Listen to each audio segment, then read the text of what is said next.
Hey guys, it's Grant Balfour here, ex-pitcher of the Tampa Bay Rays, Oakland Athletics, Minnesota Twins, Milwaukee Brewers, Cincinnati Reds. I just wanted to say you're watching MattieC Sports for You and Me podcast. Enjoy the show. Mattie's got a lot of great things to talk about, wide range of sports. Get on there. Hope to see you guys soon on the show. All right, guys. Take care.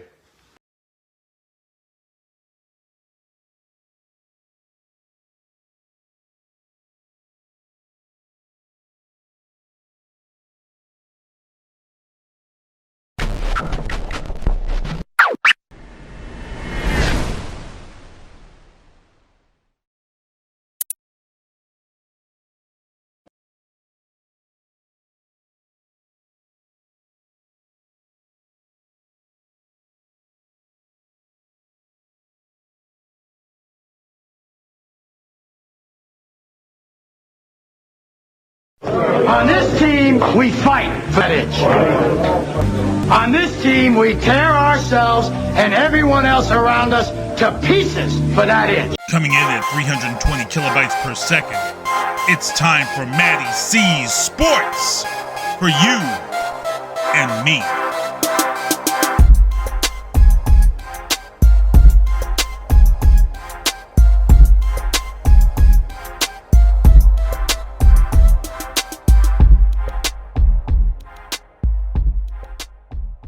Hey, everybody, this is MattieC Sports for you and me, and I got a special guest here. This guy, as you can see, I think he likes the Florida Panthers. No, by all kidding. This guy is a huge Blues fan, loves this team and is a former Navy veteran. Like to welcome Guy, the Hawaii Blues fan, Bensing. And how you doing over there in Hawaii today? I'm doing just fine, Matty, and thanks for bringing me on, man. I really appreciate this. This is an honor it's always an honor for me when another podcaster, I don't care if they've been doing it for 10 years or 10 days, says, hey, I'd like to talk to you. I most will never turn them down. Awesome. And, I got to give credit to Travis Partington. His show is Oscar Mike Radio, pretty much dealing with veterans and current military, and he's just a great guy in himself. Please check out his channel, which is pretty much all military, and he's doing well himself. I work with him through this stuff. So let's start with you, man. Like how this I know you started in the military, and how was it for you in the military? So I'm originally from St. Louis, Missouri, a suburb, just out about 30 minutes from downtown. And I ended up going to a high school downtown, which was a military high school. It was at the time the second largest full-time military academy in the Navy, next to the Naval Academy. And I've had the Navy, from my grandfather, World War II vet. One of my uncles was a Vietnam, Navy during Vietnam. My father, my stepfather / father was a Marine during Vietnam. So I had this connection to the maritime forces. So when I got out of high school, wasn't a great student, I joined the Navy directly in 1987. And that was, I kind of knew I was going to be a lifer. I ended up doing 20 years. And in 2007, when I retired, I was here in Hawaii. At the time, I got offered a job and kind of grew some roots here. So I've been here since 2004. So I think it's next to St. Louis. Actually, it might be the longest place I've ever lived. Right. But I served in the Gulf War. I talk about that. So when I was a kid in school, one of my teachers noticed that I had this real difficulty writing, but he thought I could write good, right? He liked what I write, but they used this crutch of, you have this learning disability. So instead of you writing, we want you to record it. And that only goes so far. You sit there and you try and, record what you're thinking. It doesn't work. You can't go back and change it and do things. It never works. And it just it was a crutch that I leaned on for decades. And about a year ago, I got this opportunity that I didn't completely understand for another a St. Louis group where they wanted me to join them, but it was more writing than podcasting. And I'm like, I don't know if I can do this. So I set out and I said, I'm just going to try something. And I wrote an article called How Hockey Saved Me. You can now find that on my website, Stlfanreport.com. Man, I'm not even thinking straight. And it talks about me being out in the Gulf during beginning of the Desert Storm / Desert Shield, and following Brett Hull's chase for 50 goals in 50 seasons and his 86 goal, trying to get the 86 goals, or chasing Gretzky's season record. And really that was the thing that took me away from what was going on a daily basis, right? Mm-hmm. We were in a minefield for 45 days, almost the entire Gulf War from when troops went out, or even before when troops went out till the end. We were in this minefield, and you every day you go around, you wake up and you're wondering, is today? And it's a tough feeling, and it's something that really at the time you don't understand. But there were things that had happened, I never, when you're under the skin, when you're on a ship, there's things in the ocean that bounce off the side of the ship all the time. I mean, you hear it, right? Mm-hmm. You hear biological things bounce off, you hear solid things bounce off, and be out there. There was more than once where I heard a solid metal object bounce off the side of the ship, and you're always, you clench tight. So that had a lot to do with this necessity for me to gravitate somewhere else. Well, as a kid, my grandfather was a betting man, and he loved two things. He loved the horses, and he loved winning money. He found out really quickly back in the 70s, it was pretty damn easy to bet on hockey, right? Because they hadn't figured hockey out yet. Yeah. So he got into betting on hockey because he could win 8 out of 10 games. And to him, that's a win, right? You're winning 8 out of 10, right? So he would, but at the same time, he studied it. So he went to games, he watched games, and he would always try and sit down low so he could hear players, right? He wanted to listen to what they were saying so he could translate that into how a game was being played and things like that. So I got that experience. And for me, and I told Travis this, it's the smell of the ice. You walk into any building, and it doesn't matter if it's your local rink or I think in Boston they call it the Fleet Center. Is that right? Or at least that's what it used to be. It's TD Garden now. Yeah. Or Enterprise Center or the old arenas or any of that. That initial smell, when it hits you, it. Yeah. Right. And I know I call it a smell, but it's not. It's a scent, because it, smell has a negative incantation on it, but it's a scent. And when it hits you, it, and it just brings you in. And I will never forget that. And that's what brings me in to hockey. I love that. In 2018, the very beginning of 2018, my life came to a head, and I had basically a mental breakdown. Ended up checking myself into a hospital, and trying to get some help. I was spiraling out of control in a lot of different ways. Lost my job. I was just in a really bad place. In June, July of that year, I got put in a group therapy. And you got to know, for guys like me, groups don't work normally, right? You're even if you're an extrovert, being in a group setting and talking about things that you need to talk about, it's not the easiest thing. You're a private person. Mm-hmm. Well, I was so scared of being in these groups. I was in a Facebook group, and if you're a veteran, please check this group out. It's called 22 Until None. They have different groups. They have one that's just for military people. They call the Keepers group. I'm in that. And I started doing these videos after group, and it would call a group update, and it would give me a chance to talk about what was going on in group. And it got 70, 80, 90 views, and that was I was interested in that, and it felt good. So I said, you know what, why don't I just do this for the Blues? And it was a pregame rant. It was a 5-minute rant. If you look at my first couple of videos, they're horrible. Mm-hmm. But in doing that, I started enjoying it, and I went and I got this. I was doing a shout out, I would shout out friends and that, and I said, man, why don't I get some software that allow me to put pictures and things up?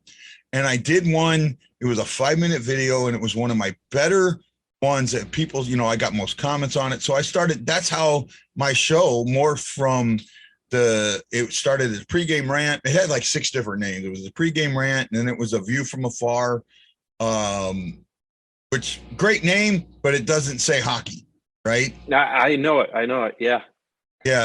And then I kind of went into, I think I called it the Hawaii Blues Fan Show, and then I would get quote, where's the blues music?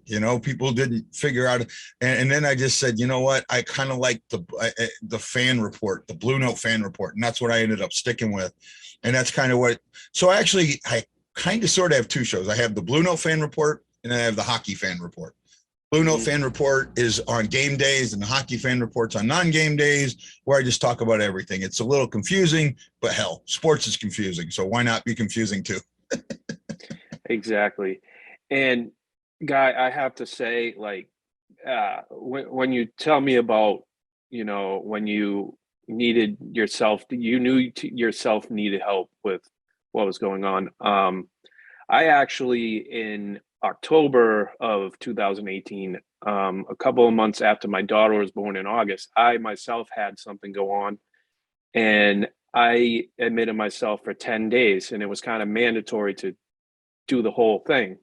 Yeah. And it's very hard to see some things, and group does help. It did for me. It's just, they had some classes that didn't pertain to me, but I still went to them because it helps you in the long run. And with my family and all this stuff, and 2020 in the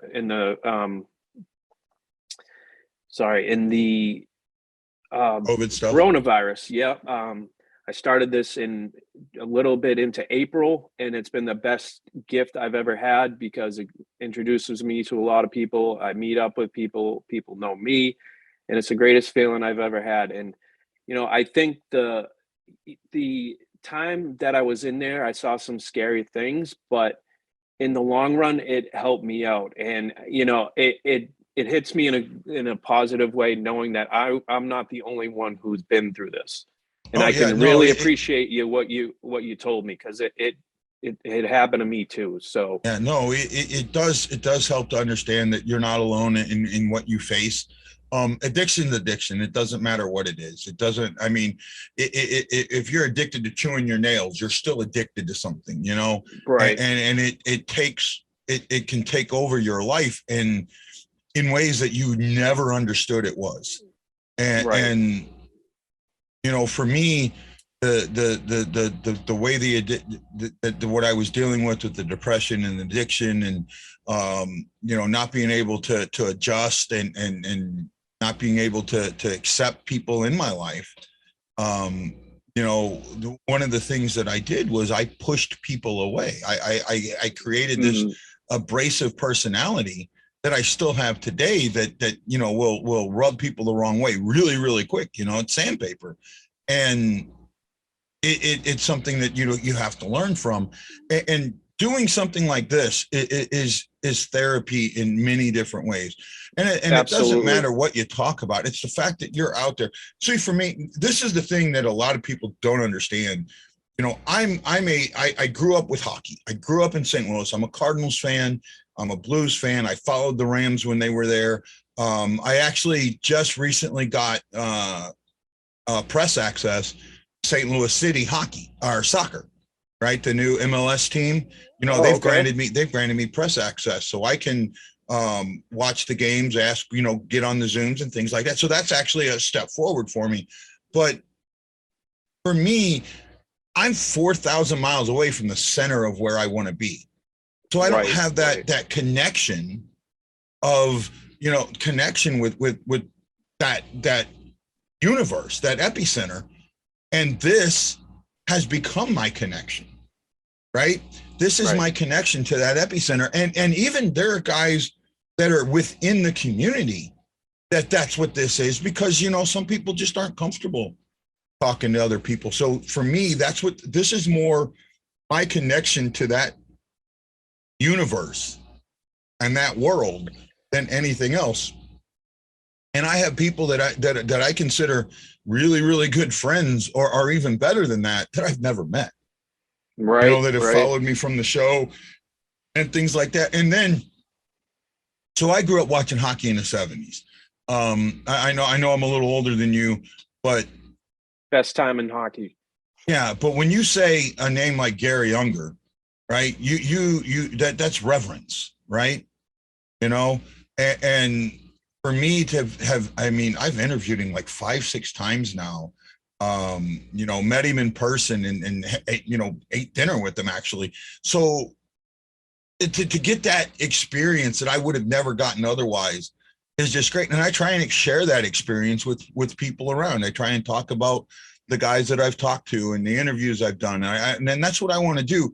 To me, it's not just me having that experience, it's them having that experience with me. And if I think of it that way, I think that helps open my questions up. I think that gives me, I may not be a educatedly trained journalist, but it doesn't mean I'm not a journalist. And I think when you look at this, and if you think of it as you're asking questions not for you, but for the people around you, it really makes what you do more important.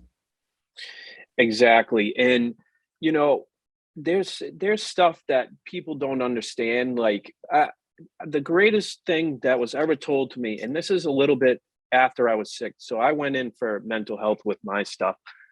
And Theofleury, who had very bad stuff happen to him as a child. And we've talked twice, and he is always so welcoming, one of the nicest people. He's a big advocate for mental health. And his best thing he ever told me was stay in the present, because the future is anxiety and the past is depression. And that was like one of the best things I've heard. And it's coming from a person who I grew up watching in my time. And it just resonated with me. And, like you say, like I grew up in with early 90s hockey on. You had your time, and, you've seen, I never saw the California Golden Seals. Yeah. I never saw all that stuff with the white skates. What was the player with the white skates for the Golden Seals?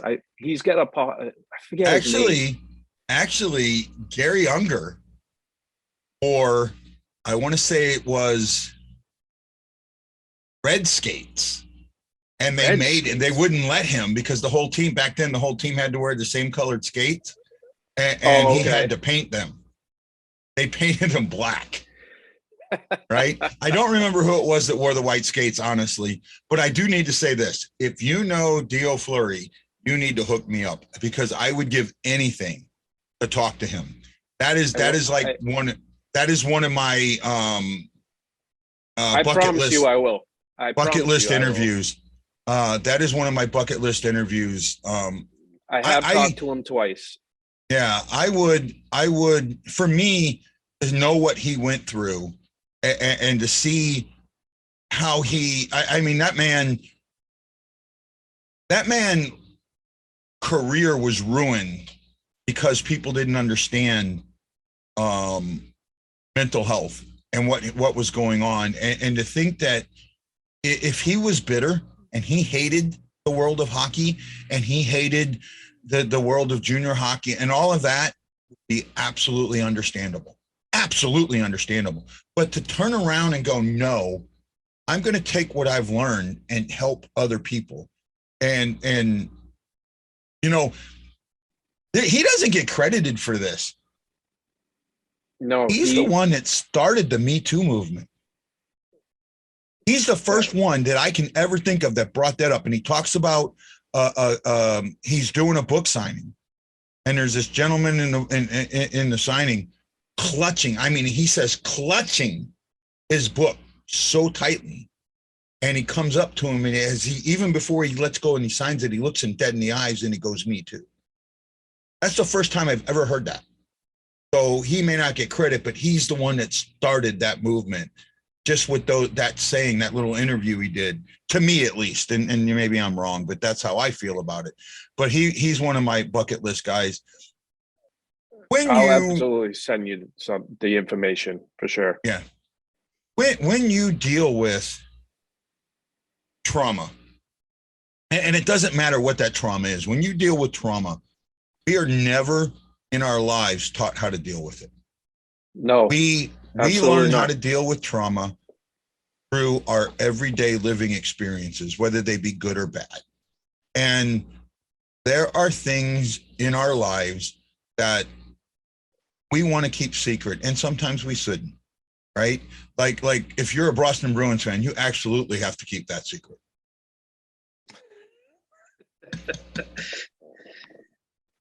Oh, come on, you got to give me some credit. That was pretty good. Well, I mean, it's not much to cheer about anymore with the Cardinals. Yeah, well, I still, that both of those series just, oh man, that was tough. But hey, we got our World Series. We got our 2 World Series. You got your 2 World Series at our expense. But what the hell? But yeah, Theo was very humbling because he did start the mental health stuff, and players started to come out about what happened to them or stuff like that. So yeah. A lot of credit if Theo, you're watching, I love you and respect your brother, been on my show twice. So everybody I say, guy, is whoever joins my show and whatever, you're always going to be family to me. And maybe I'll check up on you, Yeah. And it's good stuff. And you become good with people. And, obviously you're one of them now. So yeah. Well, like I said, then the same thing goes for me. You were on my show a couple of days ago, and you can see how quickly my fans react or integrate with my. I love it. With my guests. They really come up with some solid questions, and they for me. So I used to do a pre-recorded show, right? Like you do, and mine was more of like not an interview show, but a studio show, and it morphed. It just took so much time, and I didn't feel like the reward. I was getting enough reward for it, right? So I ended up morphing into this live show. But I noticed in the live show, I got so much more interaction than I ever did on a recorded video, right? And true, yeah. And for me, that was what was important. I've done shows by myself. I've done shows with co-hosts. I've done shows with guests. I can do it either way. But one of the things that I hear consistently is we love how you interact with us, right? Even when you disagree with us, you let us know. You tell us you disagree, and I invite. If somebody's out there and they disagree with me, I invite them on the show, right? Come give me because I think this is something that is lost in our society, and it's debate is great. Yes. Right? Debate is great. It is so amazing to see things from different lights, right? Like the same play. You take a play, and I'm gonna throw this in there for you. Game 5 of the Stanley Cup Final was the Bozak trip. Non-trip, however you want to look at it, the Bozak play that leads to a goal that ends up winning the game. You look at that and you go, some people are going to see it, oh, that was a complete bone call, it cost us the series, all this other stuff. Where for me, I can look at it and say, well, they're missing something. His stick was on the puck.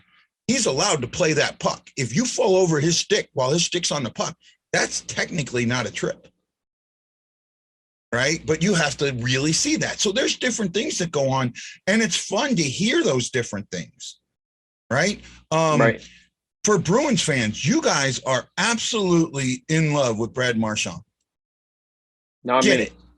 Well, see, I would never want. I don't think he belongs in the league. I really don't. And my, he's got all this talent, and he goes and does the stuff he does, right? And it's just sporadic too. That's the problem. It's sporadic. It's not. Well, it's not just in the heat of the game. Yeah, but it's not just that. It's consistently him going after people's knees and things like that. I interviewed Chris Butler, and Chris Butler, journeyman defenseman, up and down, spent more time in the AHL than the NHL, but he was one of the Black Aces on 2019 Stanley Cup team. Now, because he had been in the locker room before as a Black Ace, he was still afforded some of that, right? Like he got team meetings. There were times in team meetings he was invited into the team meetings, right? So he had a little bit more connection than some of the other Black Aces did. Excuse me. He told me after game 3 or 4, he couldn't remember which game it was. It was one of the games in St. Louis. Tarasenko walked into the locker room and says, if that MFer goes after my knees one more time, I'm taking him out. Right. And I was just wow, that so for me, if you're that just it tells you something when a player of that caliber says, I'm gonna knock you out. Right. It's true. And the one thing is you have a class act player in Boston, Patrice Bergeron. Never had a problem. And Pasternak, yes. Both great players, both know how to handle the puck, both know how to pass the puck. And the one person that I miss on the Bruins, and I think you probably know what I'm going to say, is Milan Lucic. If we still had him, there wouldn't be a Brad Marchand slew footing and doing all this crazy shit, because it's Lucic would take care of the business. You had the Merlot line, with Sean Thornton and Daniel Paille at the time. And, it's not like that anymore. The game has stopped that serious bunch of BS, Marchand cross-checking, or no, that wasn't him. Who was the kid? Oh, it was Connor Matthews cross-checking that player from Buffalo in the net. Yeah. He only gets 2 games. That was McDavid, or not McDavid, Austin Matthews. Austin Matthews. Sorry, Connor Matthews. Yeah, Austin Matthews with the cross-check in the outdoor game. How are you going to give a guy like that? I saw that play differently. I actually, and I don't mean to walk over you, but I saw that play differently. No. When I originally look at that play, I see him going for the shoulder, right? And problem is, when you're aiming for the shoulder, you've only got this much room, right? And if he moves just a little bit, you're going to miss. I don't think he intentionally went for the head, but that's where he ended up. Now, when you look at it in the overall scheme, the cross-checking is illegal to begin with, right? Mm-hmm. Yes. The NHL has a problem that needs to be addressed, and I don't know how to. Well, I know how to address it. I just don't think that they will address it that way. They came out at the beginning of the season and says, we're going to crack down on cross-checking. And these are the 3 areas. And I watched that video. There was one that was released to the public, and there's one that was released to media. I have access to the NHL media site. Mm-hmm. So, and I have a big thank you to Mike Zeisberg for that. He's a friend of mine, does Toronto, and that's the senior writer for NHL.com. He got me in. And when I see the area that they wanted to concentrate the most on was in front of the net. Well, the problem is they're not calling it. They're still not calling it, right? In front of the net. To me, every time a guy puts his 2 hands and does that in front of the net, it should be it doesn't matter if he just does this. It's still an illegal move. Call it, right? That's how you end it, right? There's a mentality in hockey that you got to clear the guy out of the front of the net. And that's right. But the way you clear him out is you push him out. Your body to his body. you're not whacking him and hacking him, right? You use your body against his body to keep him from getting in there, right? Or you get your body between him and his teammates so he can't get a pass, right? Or you use your body to move him so he's not screening, but you don't have to do it with hacking and whacking. And that's the problem. And that's what I think the NHL really needs to do. And the NHL needs to fix their officiating, right? They're not the worst officials, but they're down at the bottom, right? Yep. They're down at the bottom. To me, basketball officials are the worst. I mean, the game itself just leads it to, they'll never call anything right because you can call something every single play. Right. And I agree with you on the cross-checking. And also, I remember I believe it was 2010, the Rangers were playing a matinee game with the Bruins. That's when 2010, because that was the Winter Classic at Fenway. During one of the games, I think it was actually the Thanksgiving game, where Vinny Prospero, I don't know if you remember him from the New York Rangers, cross-checks Mark Stewart into the boards hard, and no suspension, no nothing. And the guy Stewart hit his face, and I honestly thought he was gonna be paralyzed, but he got up, and I'm like, the NHL has to watch this stuff, because he was going for the puck, and he could have went up, and he went full force and just did the cross-check just below the shoulders and took him out. This is not what hockey's all about. And I watch a lot of hockey documentaries and stuff. I watched the one about of Miracles and Men, or the documentary of the Russian side of losing the 1980 Olympics. Yeah. And Fatistov and all those guys and how they trained and stuff. And, when they played the NHL back in the 70s, they were hacking. Bobby Clark took somebody out at the ankles, hacking and cross-checking and all that. But those were no calls, and we didn't have instant replay like we do now in the present. And, it's a good thing it's being changed. But at the same time, it's still a dangerous game, and guys are head hunting, and it's like they're trying to save their careers, like Nassim Kadri we talked about. Yeah, Kadri right there. I had a guy on my show yesterday, and I won't call him out. He's an Avalanche fan, and he's a diehard Avalanche fan, and he has every right to think what his opinion is.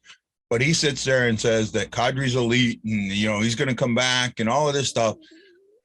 If I'm at some point, especially if he does something in the offseason or in the playoffs that gets him suspended again, or even something that's close to getting him suspended, I wouldn't want him back on my team. Right. Nope. You look at what he does. The guy, I think he's second in the NHL. Well, second or third in suspensions. I know Marchand leads the league in suspension. He has 8 of them, but Kadri's right there. And the problem with Kadri's penalties these are situations where he could have ruined someone's career. Right. Oh, absolutely. It's amazing to me that Justin Falk got back up from that hit. Right. It's unbelievable. 8 games to me wasn't enough. That should have been a season. And that suspension should have been 30 games. We're not going to deal with this anymore. You have too much of a history, and then, he appeals every decision, and that's the other thing that I have an issue with. If you're a repeat offender, don't appeal your suspensions. Right. Because what you're saying is they're picking on me. They're picking on me. They're being too hard on me. No, you've done it over and over and over again. 3 strikes, you're out. Well, in the real world, you did it 3 times, you'd be behind bars for a really long time. So don't, if you get caught, you get caught. Don't appeal your suspension. I just don't like how you have a guy like George Parros, who was a big goon in the first place as the player safety personnel. Yeah. Brendan Shanahan was too, but he cleaned up his game later on in his career. But Shanahan, I think he handled it better. For me, now I see the two sides of this, right? Mm-hmm. There's a side of okay, you take someone who was that guy, right? And you let him see it. He's going to say, I wouldn't have done that. So that's why, that's not right. That would make sense. Shanahan, the other side of this is you take somebody who like a Gretzky or a Hull or somebody like that, who got it done to them so much. But at that point, I think those are the two extremes. Shanahan, for me, was one of those guys that was closer in the middle, right? I think Shanahan would have done a much better job and would lead it much better than George Parros. I know he has some to it, but he doesn't have the overall. But I like Shanahan, and I like to get more guys like him that were guys that were in the middle, guys that had skill but still were goonish. So you can see both sides of it. I said this is one of my favorite sayings, and there's always three sides to the story. There's your side, there's my side, and then there's a truth that lies somewhere within the middle. So if you get guys that are more within the middle, you're going to get penalties and suspensions that are more within the middle. Right? Absolutely. And that's what I'd like to see. Well, my other thing too is the other problem is I respected what Brendan Shanahan did in his time, because he would literally go on NHL.com on the fly, whatever. He would explain the suspension. He would tell of what was going on, why he got the suspension. George Parros has not done shit. Excuse my language. But I mean, you're fine. This guy Parros just pisses me off. Yeah. Oh, I'm with you there. The one thing that Parros does that I absolutely hate is they only put up things that are suspendable or fine. No, if you look at a play, every single time that you look at something, that should be put up, and you need to address why you didn't do it. There was a play this season with the Blues that was an absolute elbow to the head that they said, oh no, it was just a hockey play. And you go back and you look at it and you're thinking there's no way, right? They did it during the playoffs last year in the first round. That same instant that, the same game that Falk got hit by Kadri, Bozak got an absolute elbow to the head, right? And they said that, oh no, Bozak went into his elbow. I mean, you look at that play and you're going, no way. You can see him cock it back and throw it, right? But they don't give you that chance to argue and call him out. And I think they should. If you're going to review a play, and then again, they do it, they let some of the media in on it, right? Or actually, they don't let the media in on it. They let the team in on it, and then the team leaks it. No, let the media in on it. Let the media know. And that's the other thing that I'm not going to call out this person.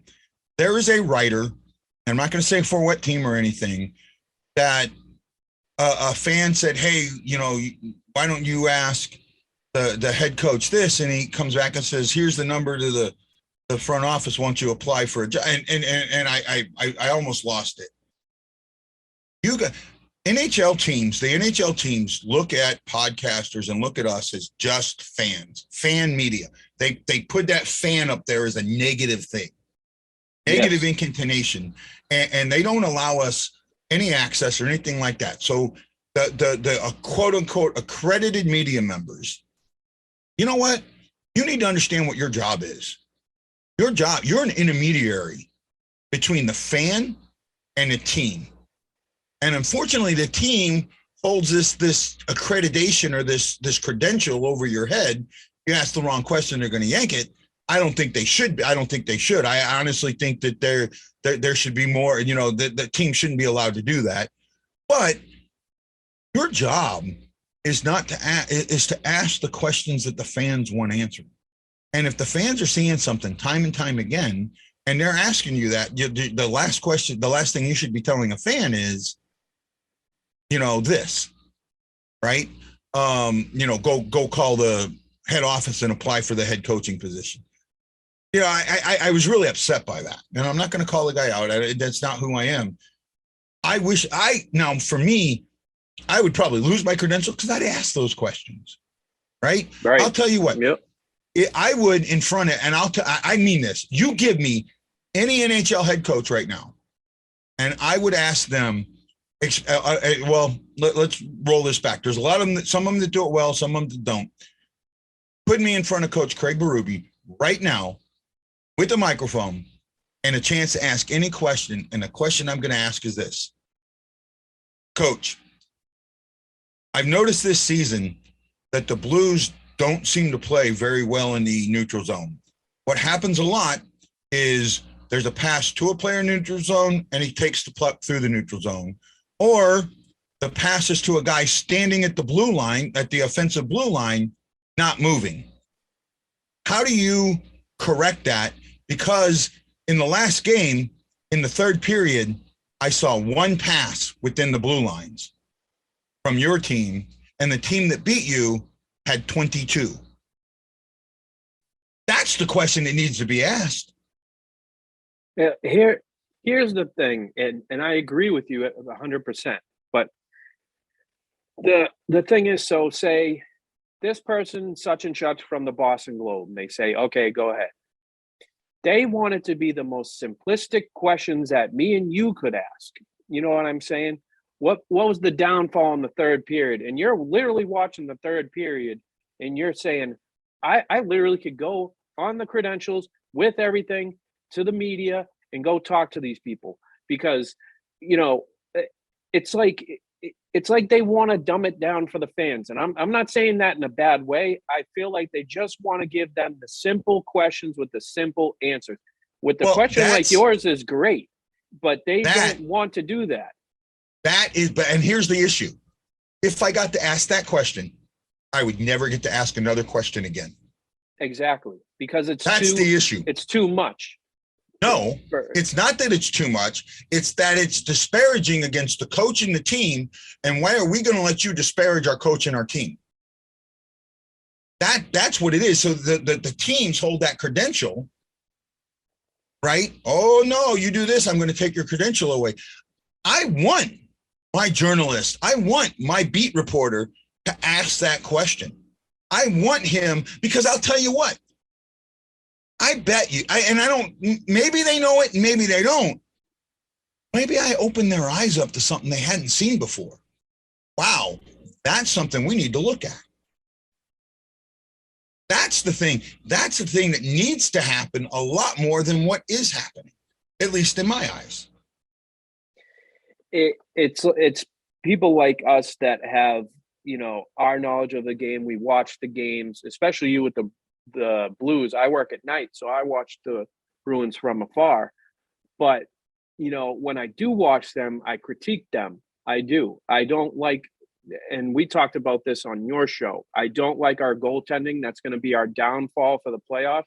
And it's kind of upsetting because we have a team that can do something, but the goaltending is going to kill us. And going back to what you said about, you know, different things, playoff wise and stuff like that, where you remember in our Stanley Cup playoffs against each other, where Torrey Krug got hit by Rob Thomas in the blue zone.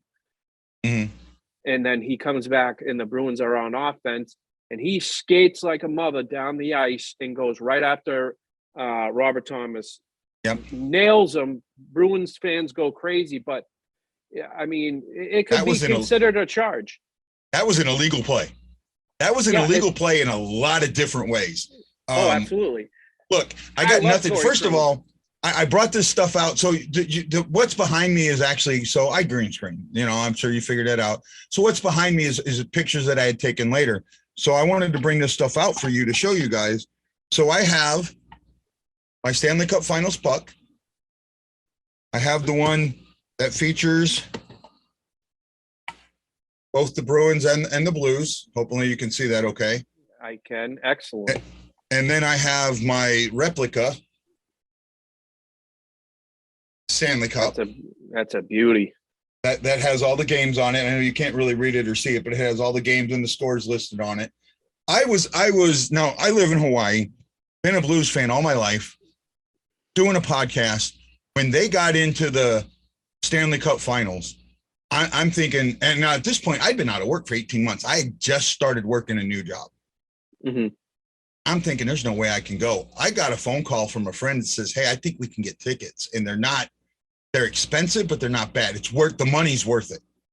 I ended up sitting right at the edge of I was on the first level before it becomes the second level, as it kind of goes up, where you come in the middle and you either go down or you go up. Well, I was right there.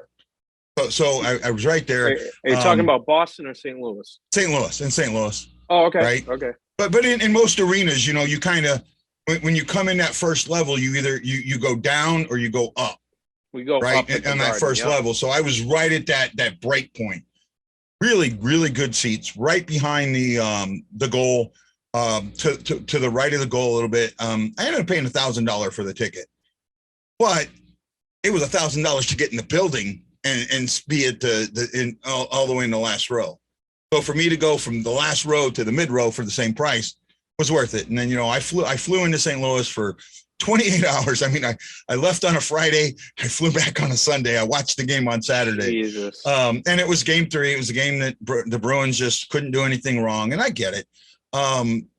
But for me, that was a memory I'll never forget. Win, lose, or draw, it was to be there. That was the first Stanley Cup Finals game in St. Louis in 49 years, since 1970. Right? 1970, 49 years. And I wasn't going to miss that. Well, what happened that year? Be quiet. I had to get you back for that last one. If I was in, and I mean this, and I probably would have gotten my butt destroyed if I was in Boston for Game 7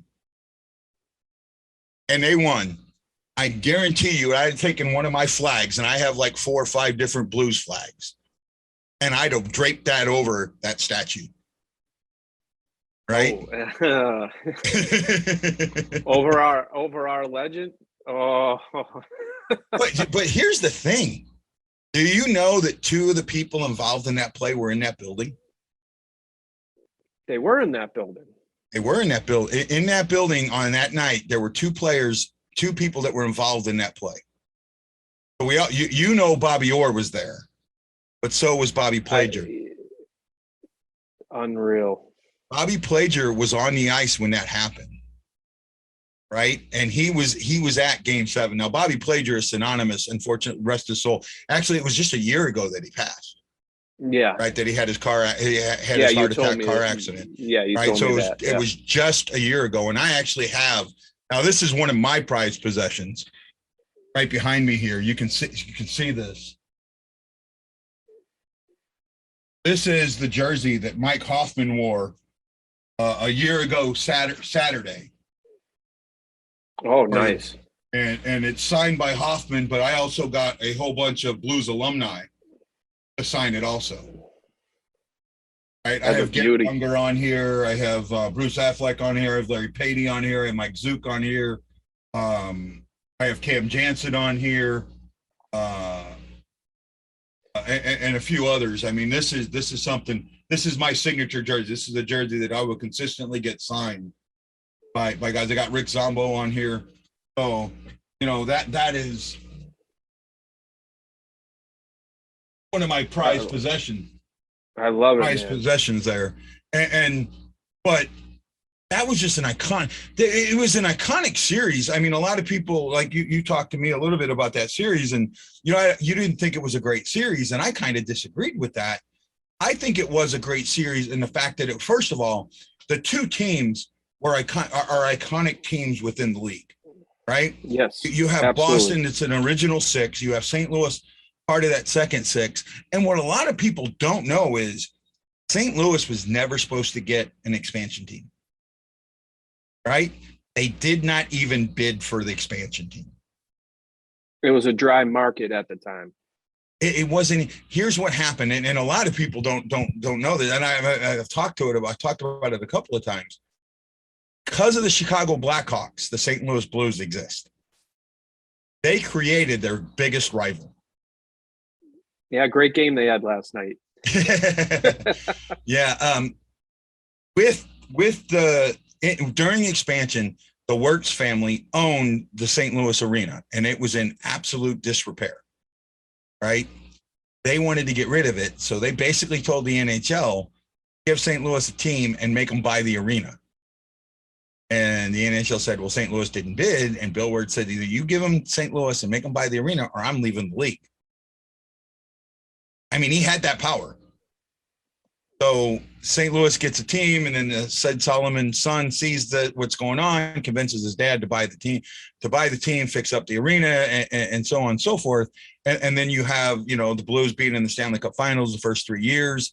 The first 3 years, and that's a record that will never be beat. I mean, it's great that Vegas got there their first year, and they've gotten close in the next two, but the Blues did it 3 straight years. And then you have that 71. That is the team that I thought had the best of the teams. That is the one that I thought had the better chance at winning the cup, or at least winning games in the cup. And they just, the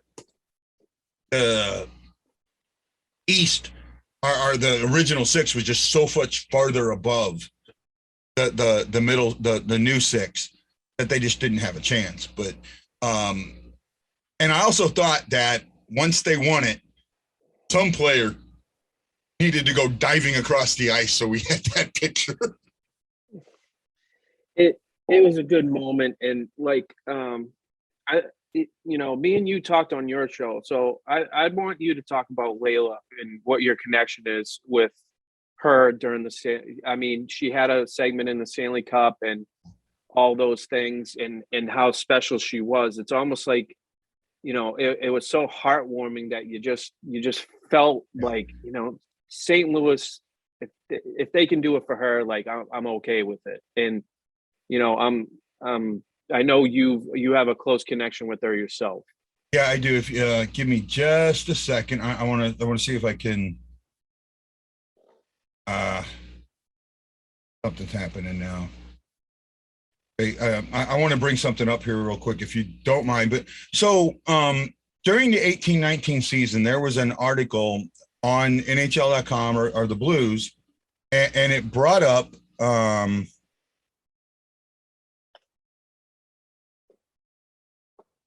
sorry, just give me a moment. Sure.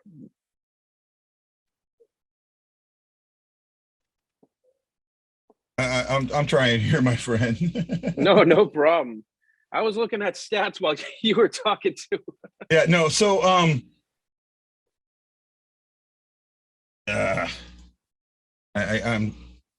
Facebook's are my internet's not being fun for me right now.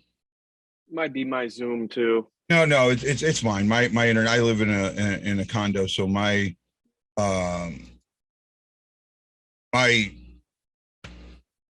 internet is junk here, but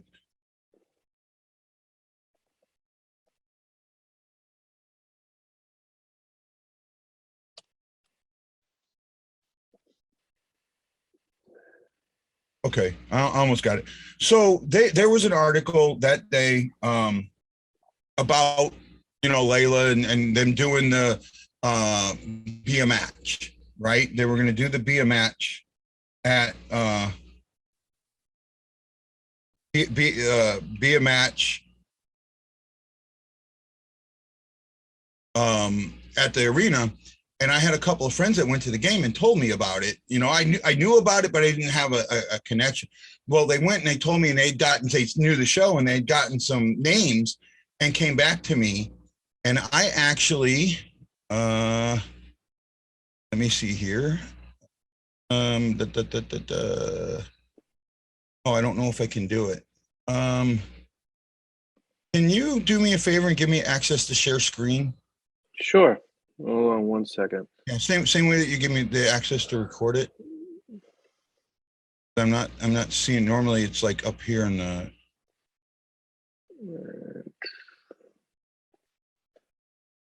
It may not let me. I know normally there's a way to share screen, but because I'm recording, you can't. Normally you can. But I know I usually have the middle button. It's not there. Okay, yeah. So I'm not able to do it at the moment. I apologize. I was going to hopefully. That's okay. So I did I used to do what they called fan of the game. So I had made Layla my fan of the game, and I had pictures of her and things like that. And I had also said that if I was trying to help her get her mat. So if my video got a 1,000 views, I would twerk for her because of the turkey. This was in 18 that turkey, that video was going around, and it was getting millions of views. So I figured if a turkey could get 1 million views, I could get 1,000, something along that line. Here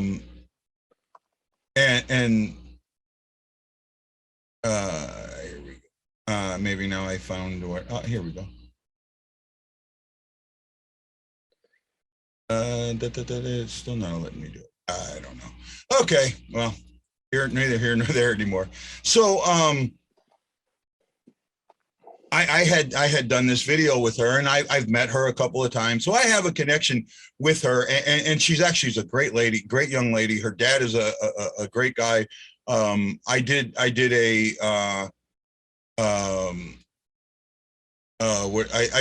another thing for a young lady, a young girl that had passed from pulmonary hypertension while I was in St. Louis. Did an event there, and Layla came out and talked to me, and she when they call her a super fan, that's not lying. She is an absolute, just amazing young lady, and she is, by far and above a super fan. Right. And she's close with Colton Parayko, right? Parayko, yes, she's very close. Sorry. Very, very close to Colton Parayko. She has oh man, I don't even know how to say this. He was one of the first ones, and they are extremely close. She wears the jersey she wears, it says Anderson or Layla on it, is number 55. She's playing hockey now, believe it or not, and wow. she wears 55. So she does have a great connection there, and all the teams have that. It's not, she's not any more special than anybody else. And I understand that, but for that storybook, she was the great thing that helped connect them. Right. Absolutely. And that's what I look at there, was she was that thing that helped connect them. Absolutely. And I think I told on your show, we had, oh God, we just talked about it too. Liam, right? Yeah. Liam Fitzgerald. He was the fist bump kid in the Garden. And we also have the Mighty Quinn, who is big. He's huge with Charlie Coyle. He's a center for the Bruins, and he does a lot with him. He takes him to games, and the police cars come, the fire trucks come, because he's a little guy. He used to he had such a rare disease that he had to say hi to people through his window at home. Yeah. So the Bruins did a lot for him. So that's why hockey is such a class act sport. So I absolutely agree, my friend. I absolutely agree.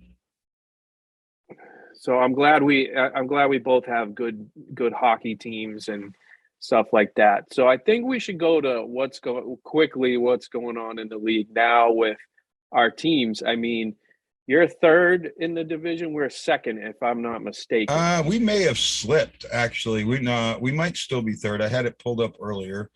Let's see. We're sitting in third. One of the things, so here's one thing with me that you will learn, that people that follow me learn very quickly. I never look at points. Points mean nothing to me until game 82. I always look at points percentage. That's a more important stat to me than points ever will be.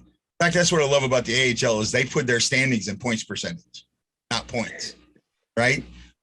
So when you look at points percentage, the Blues are sitting okay. They're playing, at a 617 clip, which is pretty good. Nashville, who's right behind them, but Nashville is Blues have 2 games in hand. Games in hand are extremely important, right? extremely important, and they can't be. That's why I don't look at the points anymore, because that games in hand is so different. You're looking at a difference between a 617 and a 600. That's like 6 points, right? That's a lot of points that could easily move around. So the Blues are not playing good hockey right now. I will admit that there's something going on within the team that I don't know if it's coaching. I don't know if it's within the team itself, but there's something going on that hopefully in the last 18 games, 19 games, they can fix. Not sure if they will. The Bruins, on the other hand, now the Bruins, to me, even though I know they've moved up in a second, I look at that points percentage and I'm going, no, they're really still a wild card team, and I think that's where they're going to end up at. But I don't see the Bruins as a contender. I just think for both the Bruins and the Capitals, goaltending question against the teams that they're going to play in the first round is too much. Right? Both Florida and Carolina are juggernauts. Now, I know it happens all the time. Teams at the bottom beat the teams at the top.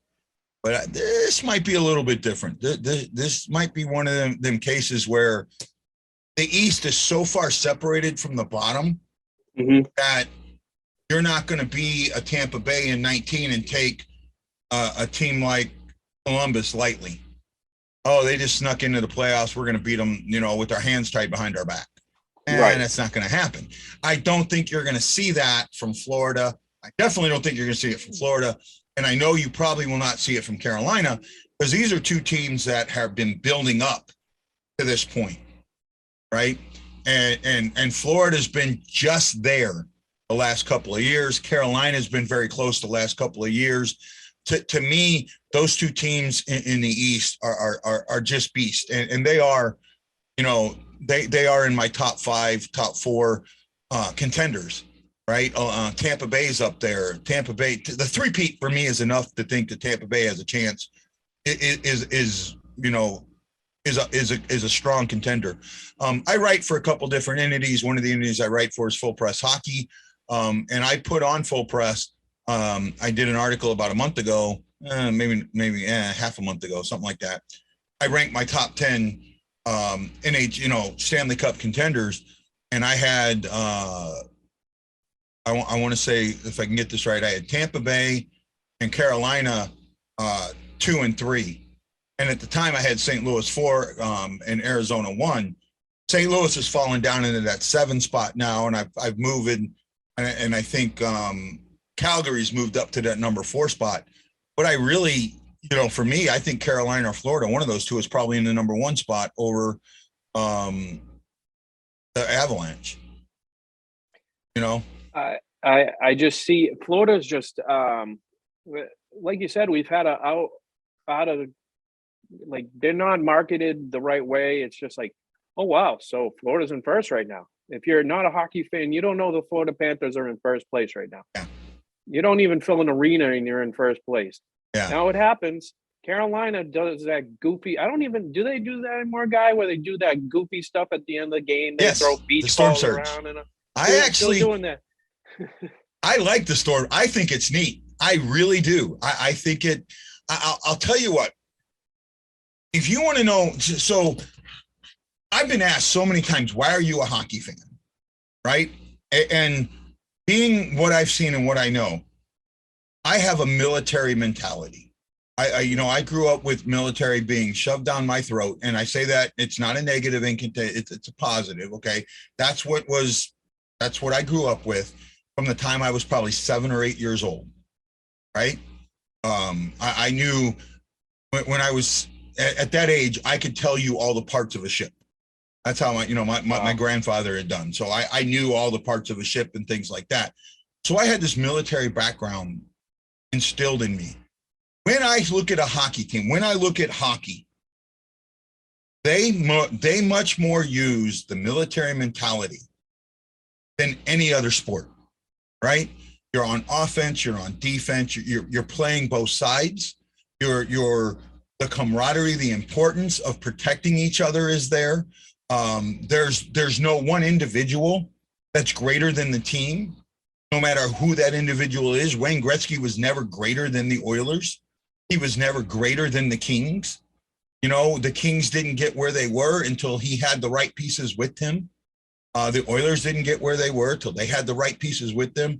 That military mentality of hockey is something that, and I see it in their locker rooms. I see it in their alumni. I absolutely am connected to it. And that is what makes hockey so special to me. And that is why when I look at teams like Florida or whatever, people don't understand it. And I still think that Florida, you know, they're going to get, they're at some point, they're going to get that connection with that community. I just think it's a shame because I think Tampa Bay took a lot of the market in Florida. They took a lot of it, and you know, there's more to do in Florida, in that part of Florida, than there is in where Florida plays. What I forget what town they even play in. But see, it's not just, you look at the Buccaneers; they've had trouble pulling fans in for years, for decades. Yeah. You look at the Rays. Tampa Bay is not a sports city. That's what it comes down to. I won't say what it is because I might offend the older generation. Yeah, it's a retirement community, and it's not a sports area. You know, a lot of them thought that they would be with the retirees, the Northerners that moved down there, that they would, you know, go to baseball, they would go to football, but they really don't. Right? You know, you're talking about people mainly that are on a fixed income going, you know, they're not going to use that what disposable income they have for sports. They're going to use it for other activities, and or they're going to go to activities that are where they get the bigger bang for their buck, you know, that aren't as expensive. Right. And we're up here, we're called snowbirds. We fly down there in the winter and we come back in the summer or spring. So yep. I know exactly what you're saying. And, you know, I'll say for you and I, so, I mean, you guys got the Canucks tomorrow at home. Yep. Yeah, the Blues are the Blues for you, but, you know, Vancouver's still fighting. They got a decent team. Vancouver scares me. They're just not, I don't think they have just yet. They're on a tiny bit. They need more of a veteran status on that team, and they need to have the younger generation.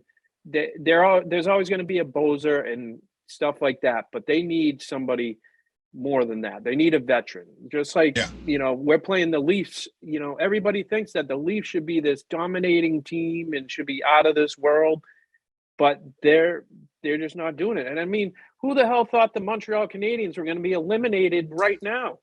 Yeah. Let me tell you a dirty little secret about the NHL. And I say this on my show all the time. Everyone looks at, and for example, there's this perception that the Blues play down to the lower teams. Oh, it's the same with Boston too. Well, here's the thing. After the game against Philadelphia, where they won their first road game in 2022 against the Blues had 24 of 40 points against those bottom 10 teams. That's a 625 click.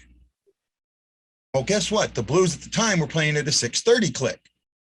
So that tells me they're playing all the teams the same. Everyone looks at the times at the top of the league and the bottom of the league as being like this.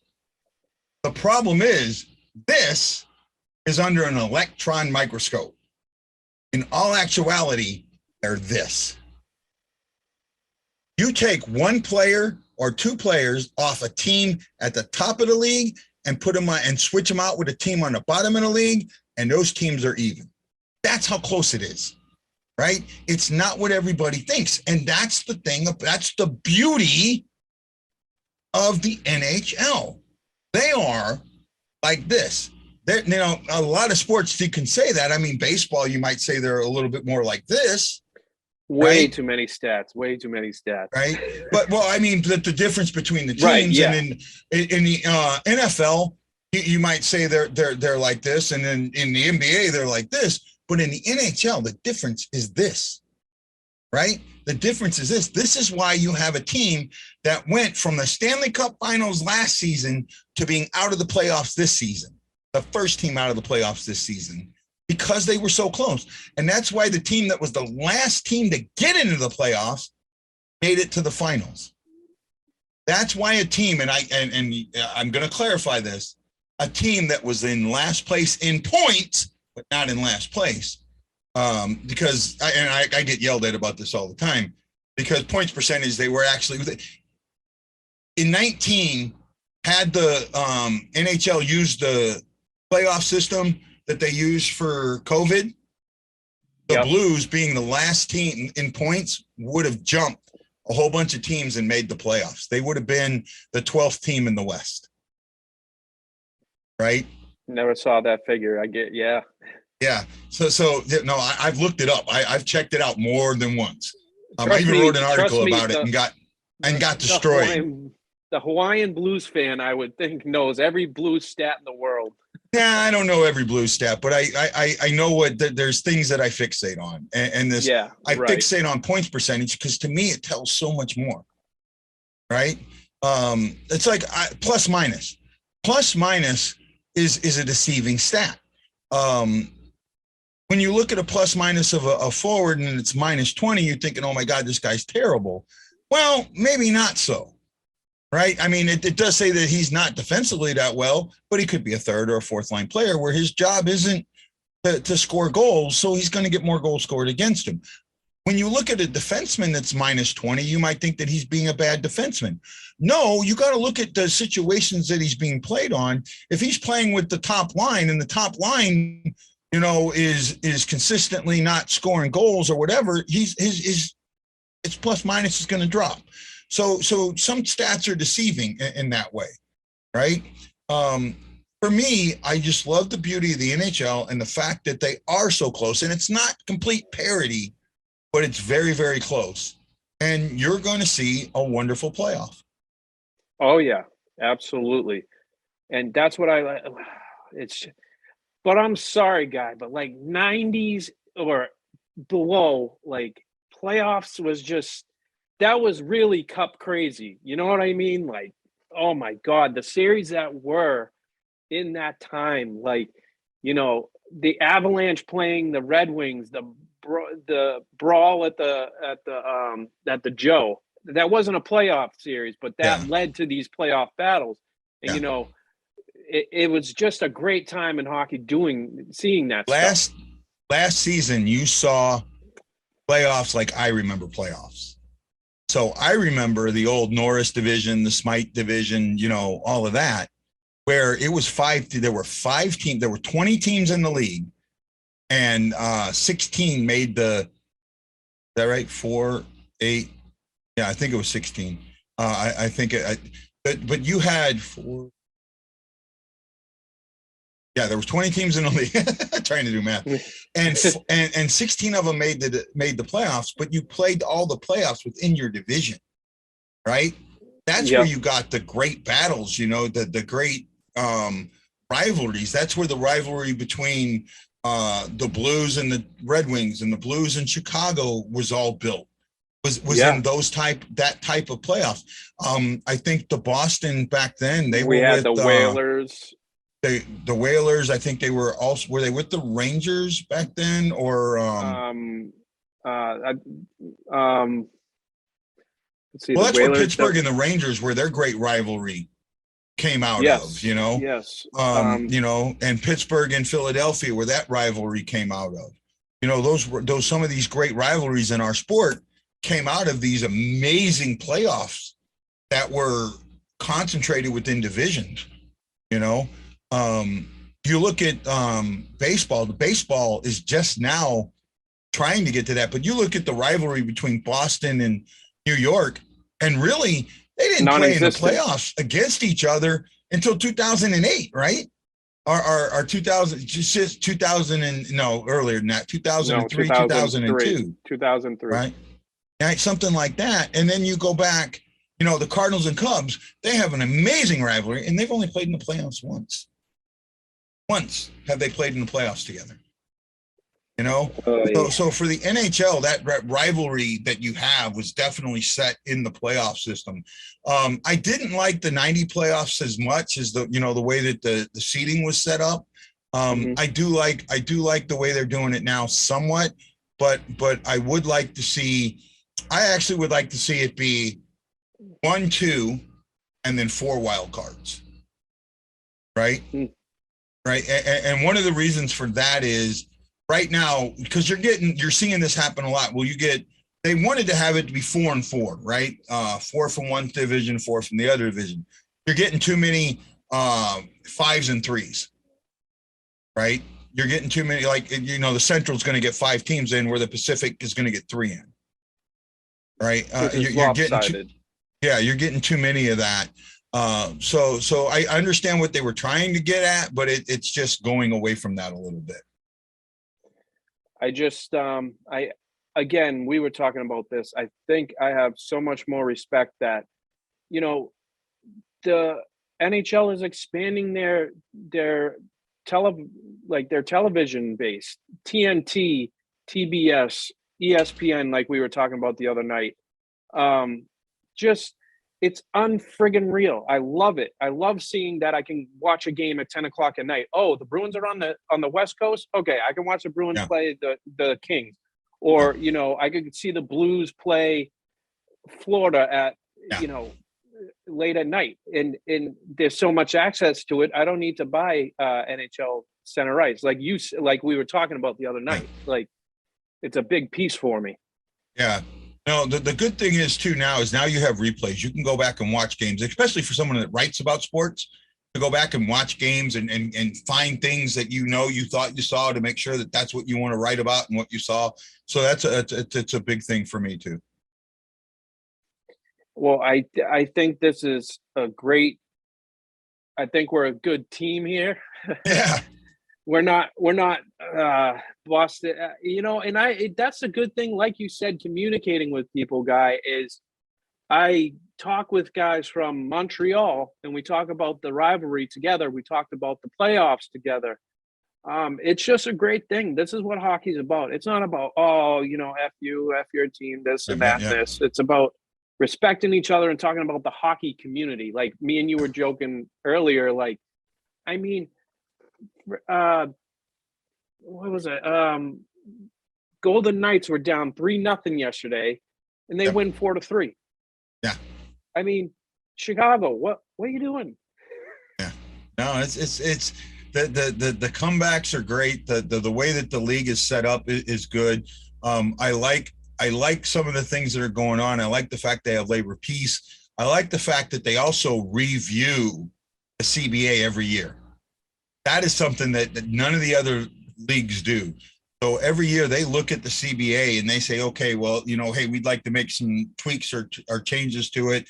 And for the most part, the NHLPA is pretty good at saying, okay, we see this tweak or we don't see that tweak. So that's why the NHL, I don't think, is going to have an issue with labor strife for a while.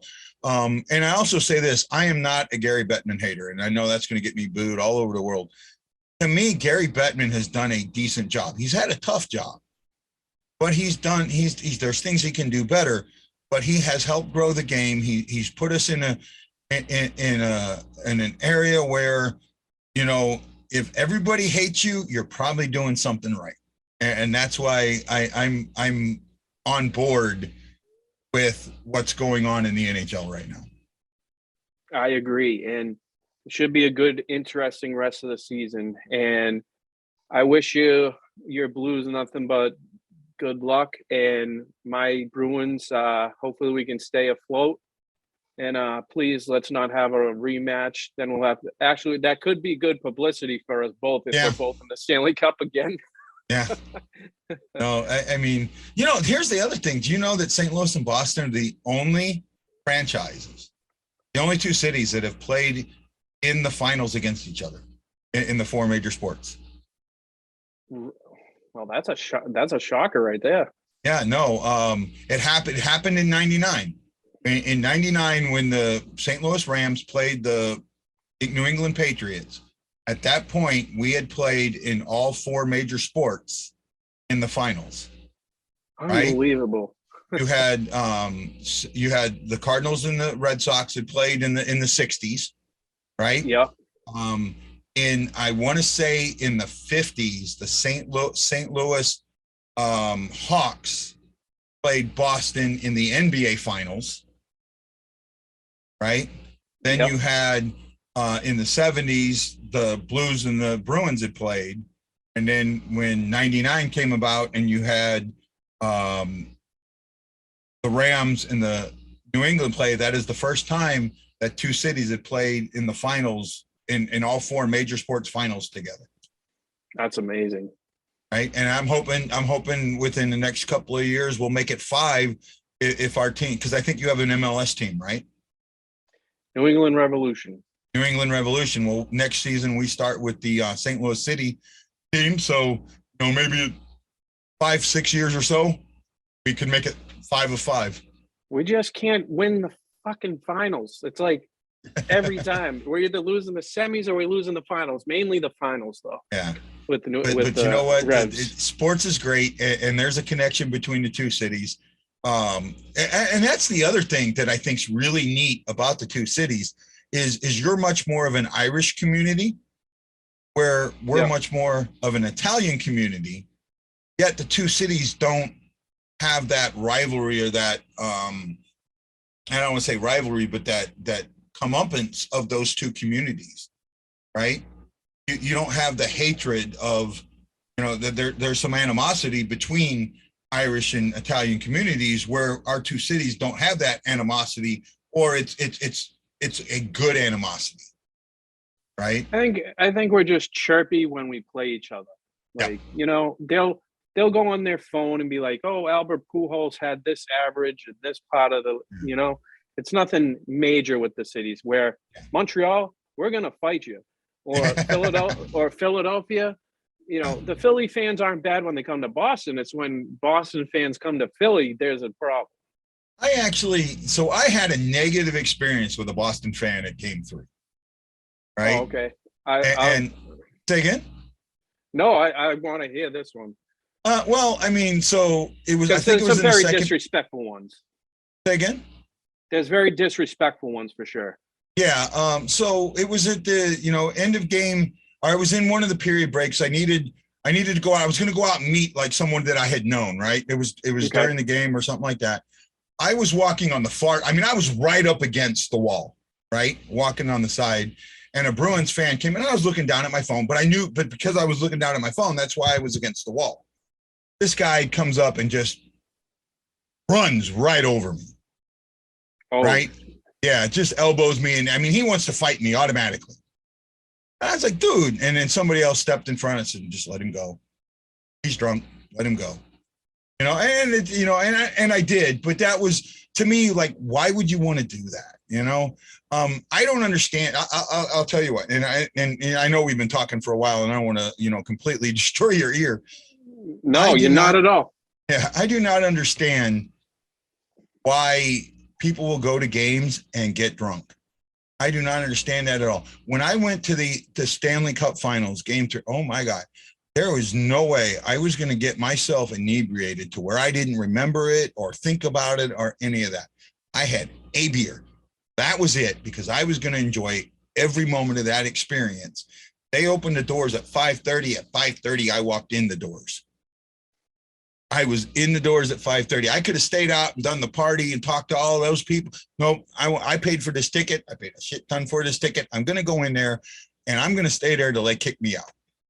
Right? And we did. And it was that is what the experience should be. I get the alcohol, but if you're going to go there to drink, go to a freaking bar.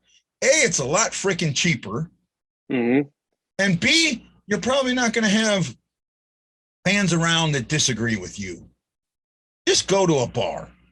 If you cannot go to a game and have one drink, go to a bar, because you're ruining the experience of somebody else. And that's disgusting in my eyes.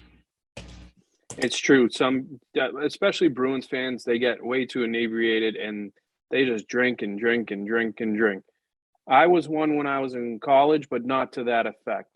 Yeah. But I will say that I was pretty stupid in my college years because and I shit you not, guy, this is a story you probably, I don't care if anybody believes me or not, but this was what happened. 2011, me and my buddies, we would go to the garden. There would be one door in the garden where you could easily have access. It was a door that that didn't have a handle or anything. It was locked. So you had to go up top, get the little tiny piece. So you had something thin like a butter knife or a plastic knife. You put it through up top, and then it opens. It clicks through. Well, games 1 through 4 and game 6, we went to game 3 and 4 and game 6. I went to the garden and saw all those games for nothing. snuck into the garden, saw all those games. It was right there when Brad Marchand flipped Sedin over his back. It's amazing. And how loud it is, like you said, like the atmosphere, just like that feeling of like the ice, and like when they do the national anthems and stuff, like I'm jumping up and down like I'm about to jump onto the ice on my shift. It's just such a great atmosphere at Boston. I loved Philadelphia, and my next goal is probably to go to I'd love to go to St. Louis, but I probably would love to go to Minnesota, actually, because I want to see how beautiful Minnesota is along with the game. Yeah. For me, I've never seen a game in Boston. I do want to see a game in Boston. I've been in Boston. My ship went there one time. I was supposed to go to the baseball game, but I ended up not going for something else happened. I forget what it was. That's one of the places I really want to go. But I will say this, if you ever decide to go to St. Louis to watch a hockey game, go in either April or in September, because you got to catch a Cardinals game, right? You got to try and catch them both.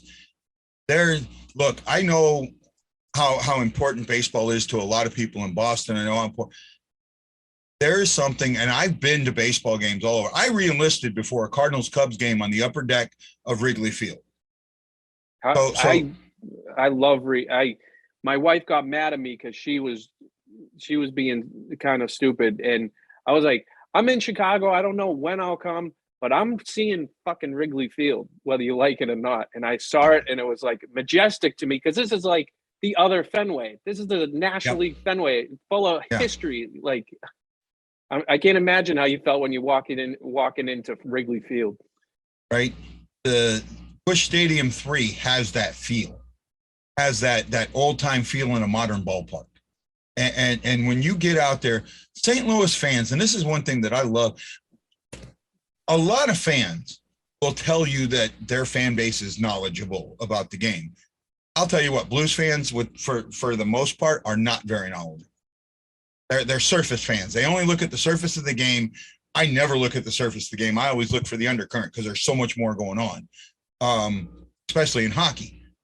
Baseball, there is more knowledgeable fan base than the Cardinal fan base. I'm telling you, you will never go to another ballpark and watch the opposing fans cheer a double play. Cardinal fans will cheer a perfectly put on double play that you put on their team, right? I mean, that's just the Sox to a point too. The Sox they do well with those things going on too. You go to Tampa Bay, it's like meh, just score a run or hit a home run type of fans, like. Yeah. And the Yankees rivalry isn't there anymore. I'm sorry, it's just not there. Yeah, the rivalries, there's only a few good solid rivalries right now in the NHL and in MLB, and the Cardinals Cubs one is one of them. It is sticking around. It is that'll never go away. Never. Yeah, I don't think it will either. That's one of those. It doesn't matter where the teams are in the standings, how good or bad they are. They're all going to play each other tough, and it's the same thing. I tell people, with with the Blackhawks. I want the Blackhawks to be good. It makes the rivalry better. Right. It so makes the rivalry better when the teams are at that same level. It raises the level of the rivalry. I just feel like they've always wanted to be the tough guys of the league, and they just haven't got there yet. Like they're just not that team.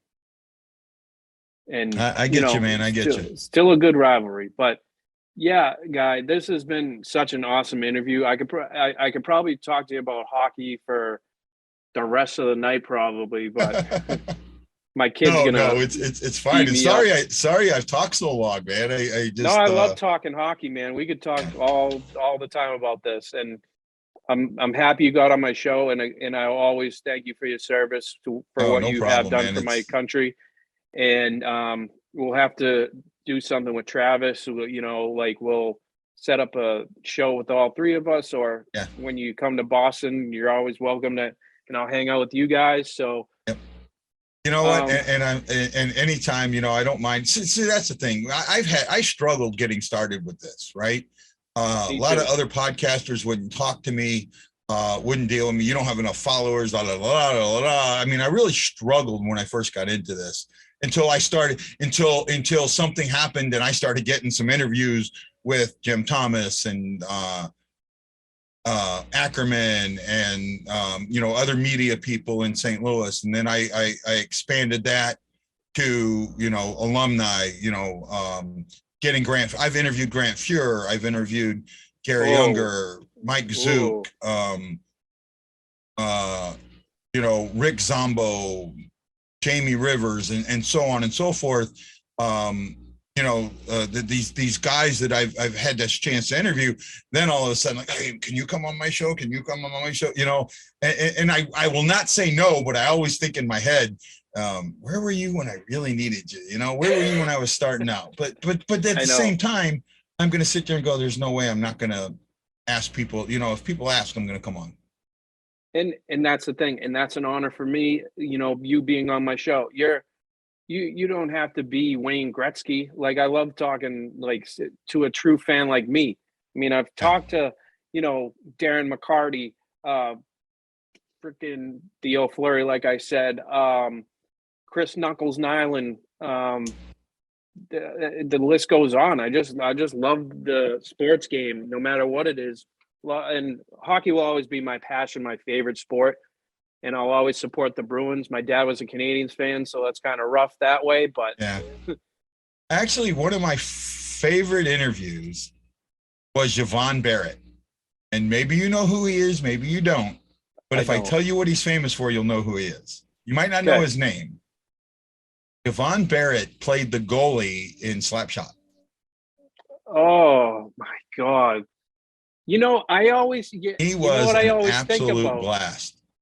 I always think about, in me, I'm not from that era, but I remember I'm like, holy shit, that's a Louisville Slugger goalie stick. Like, I have never seen such a thing. I was like in awe. And then just the shit he says, trade me right fucking now. Yep. That was ad-libbed. That was actually, he came on and that was actually kind of ad-libbed. He also said the part where he slams his stick down and he's supposed to look like he actually hits the guy on the foot. He hit him on the foot. He said every other take they did, he pulled his foot back. Right? He had his foot back. This time he had his foot forward when I dropped it down. So I dropped it right on his toes. So he was really cringing that interview. Oh my God. The Chiefs are playing at the Hyannis Arena. There's plenty of great tickets available. Yeah. Just see the tears rolling down his eyes. Come bring the kids. Yeah, bring the kids. Just the names and stuff. All right. Well, Guy, thank you coming on the show, and we'll have you again for sure. I'd love anytime, to talk my hockey. Friend. Anytime you want me on the show, you want to jump on. Anytime. Sorry, I didn't mean to walk all over you, man. That's my ear. I'm partially deaf. That's the other thing that a lot of people don't know.